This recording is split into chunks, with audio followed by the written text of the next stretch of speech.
Assalamualaikum warahmatullahi wabarakatuh. Sahabat sekalian, Alhamdulillah pada kesempatan kali ini saya ingin berbagi tips tentang apa aja sih yang perlu dipersiapkan untuk berangkat umroh pada pemberangkatan kali ini.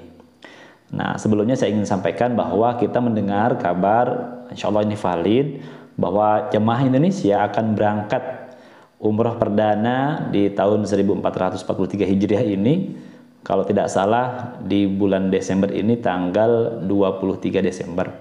Ya, meskipun memang untuk awalan atau perdana pemberangkatan adalah diperuntukkan bagi pimpinan-pimpinan travel yang ada di Indonesia yang akan memberangkatkan jamaahnya guna mengecek bagaimana sih prosedur yang berjalan di lapangan, kemudian apa saja tahapan-tahapannya, bagaimana karantinanya, bagaimana prosesnya dan lain sebagainya. Nah, saya rasa ini hal yang positif sehingga nanti ketika jamaahnya berangkat semua hal sudah bisa dipahami oleh pihak travel.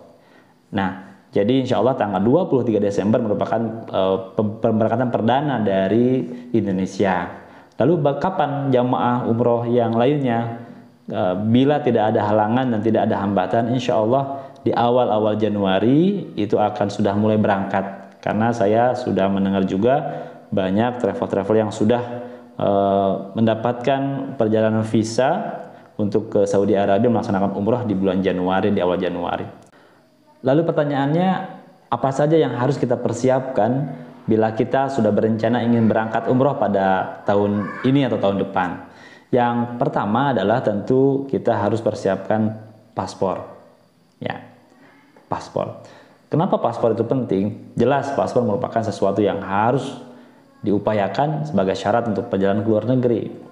Dan bila sahabat sekalian sudah punya paspor, maka yang perlu diperhatikan adalah bagaimana berlakunya paspor yang sahabat sekalian punya. Di situ ada tertulis expirednya kapan. Maka ini harus dicek. Maklum, kita sudah sekitar 2 tahun tidak mengadakan perjalanan ke luar negeri, maka cek and recheck masa berlaku paspor harus kita lakukan. Yang kedua, yang harus disiapkan oleh sahabat sekalian adalah KTP. Ya, betul sekali, kartu tanda penduduk. Hal ini untuk mensinkronkan ketika kita daftar ke travel yang kita tuju. Yang ketiga, yakni adalah kartu keluarga. Kartu keluarga di beberapa travel memang sangat diperlukan untuk validasi data yang dimiliki oleh jamaah. Terkadang misal untuk perjalanan menggunakan Saudi Airlines, ketika kita memiliki paspor yang namanya hanya menggunakan satu suku kata saja, itu akan ditambahkan 2 suku kata menjadi 3 suku kata. Dan itu akan mengikuti data dari kartu keluarga yang kita miliki. Jadi itu fungsinya KK yang dibutuhkan. Keempat adalah suntik meningitis. Nah, suntik meningitis sebetulnya sama seperti vaksin COVID-19 ya, bahwa suntik meningitis ini sudah diberlakukan sejak lama sebagai persyaratan untuk masuk ke negara Saudi Arabia. Jadi kalau teman-teman atau sahabat yang belum memiliki sertifikat atau kartu kuning ya dari kantor kesehatan pelabuhan, segera melakukan suntik vaksin meningitis. Dan ingat ya, harus disuntik di tempat-tempat yang resmi, karena kartu kuning ini akan selalu dicek di airport atau di bandara, baik di Indonesia maupun di sana. Kemudian selanjutnya adalah yang keenam adalah tentu vaksin COVID-19. Ini menjadi syarat ya di masa masih suasana pandemi seperti ini. Saudi Arabia mewajibkan syarat sebagai proses perjalanan untuk masuk ke negaranya dengan menyertakan bukti bahwa kita sudah melakukan vaksin.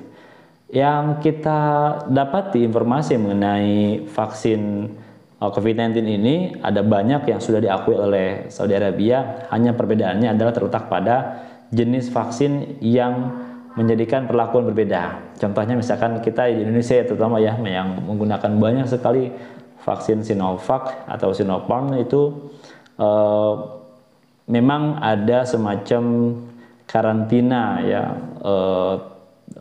berbeda dengan vaksin yang lain.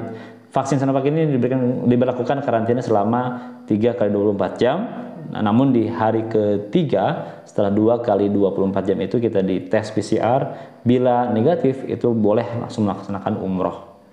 Jadi itu rekan-rekan sekalian yang mudah-mudahan siapa yang memiliki niat untuk bisa berangkat umroh pada tahun 2022 atau sebentar lagi, maka dipersiapkan dari sekarang, dan mudah-mudahan segala aturan yang sedang berlaku di Saudi Arabia saat ini itu terus mengalami peningkatan, artinya dimudahkan, kemudahan demi kemudahan itu akan didapatkan oleh kita semua.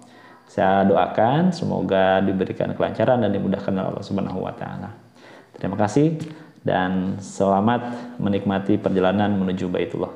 Assalamualaikum warahmatullahi wabarakatuh.